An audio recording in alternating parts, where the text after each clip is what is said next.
क्या आप जानते हैं, होलिका दहन सिर्फ आग जलाने की परंपरा नहीं, बल्कि अहंकार के अंत की कहानी है। होलिका दहन की आग में आखिर क्यों जलती है बुराई, और कैसे एक छोटे से बालक की भक्ति ने पूरे अहंकार को राख कर दिया। बहुत समय पहले दैत्यों का एक अत्यंत शक्तिशाली राजा था, हिरण्यकश्यप। उसने वर्षों तक कठोर तप किया। उसकी तपस्या से प्रसन्न होकर उसे ऐसा वरदान मिला कि न वह दिन में मरेगा, न रात में, न अंदर न बाहर, न किसी मनुष्य से, न किसी पशु से, न किसी अस्त्र से, न किसी शस्त्र से। यह वरदान पाकर उसका अहंकार आसमान छूने लगा। उसने स्वयं को ईश्वर घोषित कर दिया। पूरा राज्य उसके भय में जीता था। हर मंदिर में उसकी मूर्ति लगवाई गई। हर व्यक्ति को उसका नाम जपना पड़ता था। लेकिन उसी महल में जन्मा उसका पुत्र प्रहलाद, नन्हा सा बालक, पर हृदय में अडिग विश्वास। वह हर क्षण भगवान विष्णु का नाम लेता। जब गुरु उसे पिता की महिमा सिखाते, वह कहता, सर्वोच्च तो नारायण है।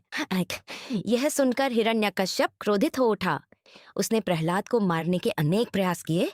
उसे ऊंचे पर्वत से गिरवाया गया, हाथियों से कुचलवाया गया, जहरीले सर्पों के बीच डाला गया, समुद्र में फेंका गया।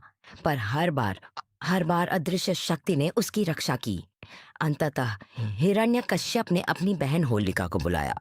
होलिका को वरदान था कि अग्नि उसे जला नहीं सकती। योजना बनी, वह प्रहलाद को गोद में लेकर अग्नि में बैठेगी।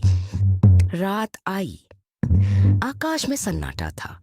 महल के बाहर लकड़ियों का विशाल ढेर सजाया गया। प्रहलाद शांत था। होलिका आत्मविश्वास से भरी हुई। जैसे ही अग्नि प्रज्वलित हुई, लपटें आसमान छूने लगीं। होलिका मुस्कुराई, अब तेरा अंत निश्चित है। पर प्रहलाद ने आंखें बंद कर केवल एक नाम जपा, नारायण। और तभी चमत्कार हुआ। होलिका का वरदान निष्फल हो गया। अग्नि की लपटें उसे घेरने लगीं।